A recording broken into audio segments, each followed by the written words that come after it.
विधियां तो बहुत है ना, हैं? किसी भी विधि से, तो कौन सी विधि अच्छी है?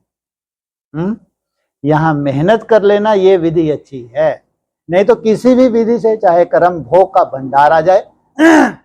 अभी तो पहले तो ये लगता था कि जो यज्ञ में रह रहे हैं वायुमंडल बहुत अच्छा है, मेहनत बहुत अच्छी है, लेकिन जब से ये आया है सॉलिड पॉइंट कि कर्मातीत अवस्था तब कहेंगे जब तुम्हारा शरीर भी, तो कभी भी कोई भी आफत अचानक शरीर के साथ हो सकता है और होता रहेगा।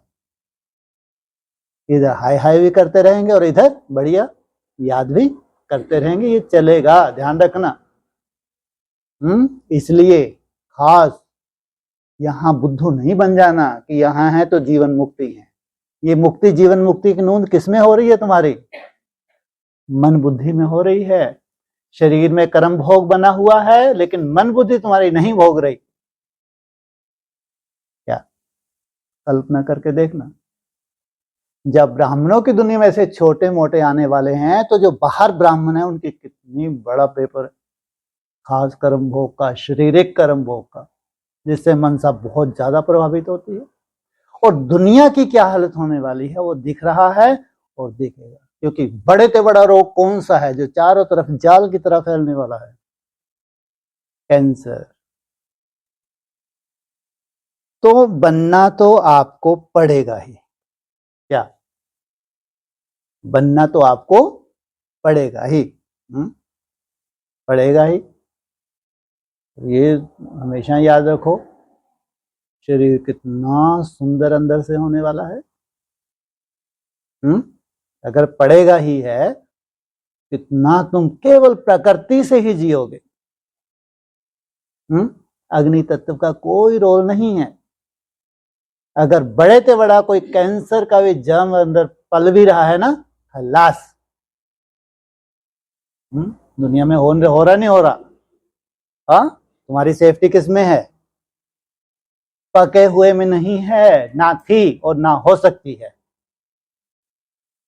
इसमें है तुम्हारी सेफ्टी। प्रकृति से जितना तुम जुड़ते जा रहे हो, तुम निरोगी, आत्मा भी निरोगी तो शरीर भी निरोगी, याद भी तुम्हारी एकदम रिफाइन, जितना प्रकृति से जुड़ोगे। प्रकृति तुमको पालना देती है, चाहे मन बुद्धि हो चाहे शरीर, ये दोनों तुम्हारे कैसे होते हैं? बहुत सूक्ष्म कैसे होते हैं, एकदम रिष्ट पुष्ट। दिखने में भले ही तुम थोड़ा सा ऐसा दिखो, लेकिन अंदर से तुम महसूस करोगे जितनी एनर्जी तुम्हारे पास है, काम करने की जितनी कैपेसिटी है तुम्हारी, उतनी और कोई की हो नहीं सकती।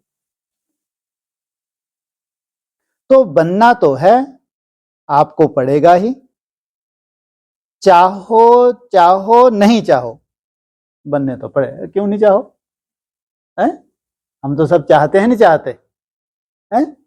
तो ये क्यों दो बार क्यों बोला? चाहो चाहो चाहो नहीं चाहो, बनना तो पड़ेगा ही। सब नहीं चाहते क्या? तो अपनी तरह के संस्कार हैं हमारे जो कमजोरी लाते हैं। तो जब कमजोरी आती है तो इसलिए बाबा कहते हैं चाहो ना चाहो बनना तो पड़ेगा ही। बहुत बहुत भाग्यशाली हो जो एक्सपेरिमेंट होने के लिए तुम कहां बैठ गए आके? प्रयोगशाला में।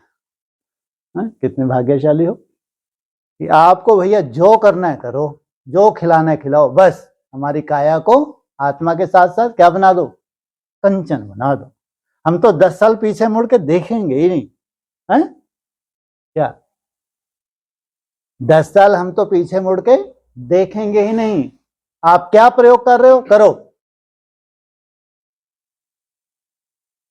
नहीं है? जब बाप के बन गए तो जिम्मेवारी किसकी है? हाँ, आउट होना अभी तो ऐसे कोई चांसेस नहीं है।